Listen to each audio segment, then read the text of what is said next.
We're real life sisters, Kay and Shi. And we real life want to be your sisters too. Welcome to the family. No takesies backsies. Now let's get on with The Kay and Shi Show.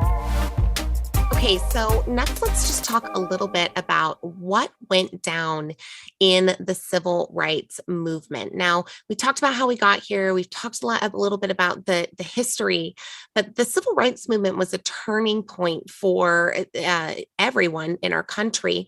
And there were some really specific conditions that kind of came forward that helped to catalyze this cataclysmic event.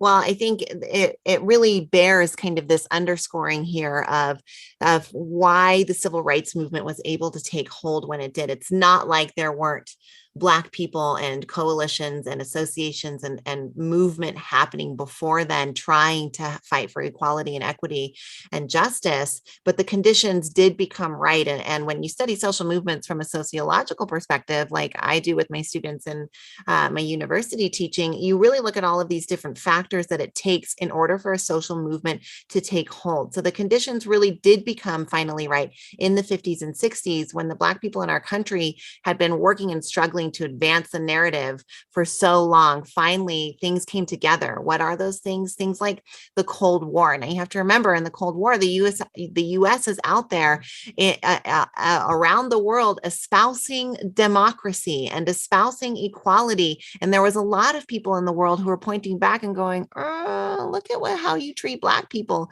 in your country. You're supposed to be the big democracy country. So this dissonance that was arising was a real political issue on the macro scale. So then we look into the macro of the global opinion of the US and then bring it down into the micro. Let's talk about every household having access to a television for one of the very first times in history. That level of mass media where things could be seen brought the horrors of what was really going on with the fights for equality, like people being hosed down by fire hoses in riot control methods that were being used on citizens, that were peaceful televised. protesters. Peaceful protesters were televised, and shown that they were being treated like rioters.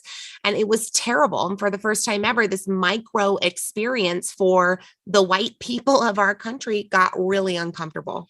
And then we started to see change. We've got Brown versus the Board of Education in 1954. In 1965, finally, President Johnson signs the Voting Rights Act. Of course, we had the charismatic leadership of Dr. Martin Luther King. And so we get this kind of symbolic ending to the Jim Crow era and the ending of this overt racism. We're desegregated. We have laws recognizing the status of Black people as equal. So what happened is it felt like there was that moment to pat ourselves on the back, and progress is always worth celebrating. But now we look at what has been left over, and it's that much harder to scrub out residue because it's baked into our systems that if we continue to just participate in, continue to perpetuate inequalities without our knowledge of us actively doing that. Now, remember, 246 years of slavery in our land, right?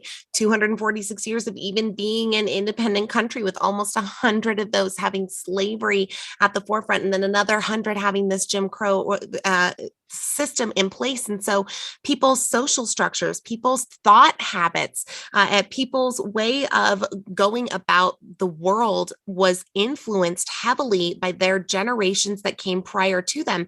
And if we think about, slavery only being quote 200 years away from the civil rights movement, that's only a few generations. That's your great grandfather being a slave or a slave owner. And so there are these really deep rooted, both ancestral and social structures in place that perpetuated it, even though the laws changed. Right. So you've got the end of racism, but the practice of racism was still very much ingrained in our dominant culture and in our system. So when you fast forward to today, you see how this plays out. We've got Black people disadvantaged at literally almost every turn, and white people steadfast in their belief that they as individuals are not racist, and almost everyone is scared to talk about it for fear of being criticized. So it's one of those hard moments. And as a country, I believe as Americans, that our history history has demonstrated we're up for the challenge, and that while it might be messy and slow and sloppy, that progress will continue to move forward. But it takes people raising their hands, saying, I'm willing to be criticized. I want to understand. I want to be part of the solution, and I want to do better.